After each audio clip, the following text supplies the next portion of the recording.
Gertjan, Melbourne City, I guess you've had a look at them, you've played them a few times behind closed doors. Are you confident you can come away with the points in their home deck? If I didn't have confidence, I don't have to travel. What do you see when you look at them?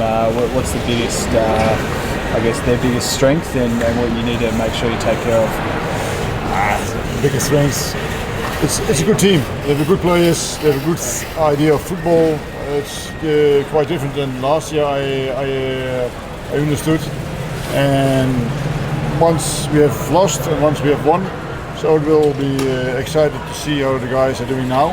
Of course, we have some problems in the squad. We have some injuries, and also the game of Wednesday is involving the game and preparation for this game, for the competition. How are you going to change? Obviously, you got Strain suspended. Yeah. Elsie with a knee problem by the sounds of it. So that's two positions. So what are you going to do in that instance? I'm never so difficult as a trainer coach. The fans has to know after a few months. They have to know what the trainer is doing, because when number one is not playing, then it's the second one in charge, and if the second one is doing it, then we do the third one in charge. So, and you come to youth players. So Gerard will make his debut. So that's pretty big for, obviously you've got a lot of faith in him, and just in saying that, you've blooded Toure and he's been a revelation. So what are you expecting from Aaron? And because we don't know that much about him other than he played his league and then in the state league over here. Yeah, if he never plays, then you don't. It will be still not a lot about him. So now he's playing, and after the game we can discuss about him. But I didn't bring him not for nothing by the squad. When I came here and arrived here, I want to play 11 against 11. He's a right defender. He mostly plays in the center, but he can also play right back. So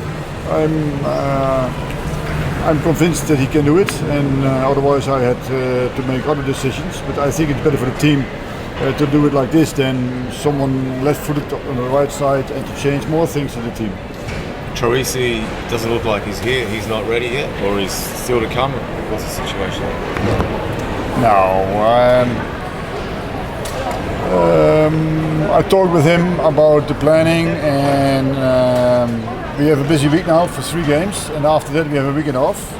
So I said, when you're on the bench, I have to look after you in training. You can't train as lot as I think you have to, because in the end it's 27 league games, and we have a cup final. He can't play either in the cup final, so I said it's better to get a good basic for the whole season than force it now for 1 game and do less training and get injured. So we choose to train with him full this week. Also next week he will train full, because he can't join us in the final, and maybe you can take him then for the away game, and then we still have a weekend off. And then he will be ready to start in the team. Is everybody else okay? Like fit, other than Elsie? And the situation with Elsie, is it long term or is it short term? You never know. When you have a knee problem, it can be done very quick. But as you what he did now at the end of the week and he did at the beginning of the week, it's quite a difference. But you have to also be careful, because his history with that knee. So we have to be careful that he's not for a very long time away.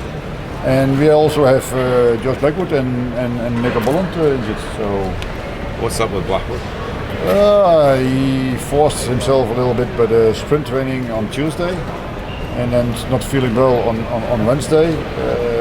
I'd hoped the free day it will help him, but not enough. So he's doing well now, but it was a too short day to be ready for the game tomorrow.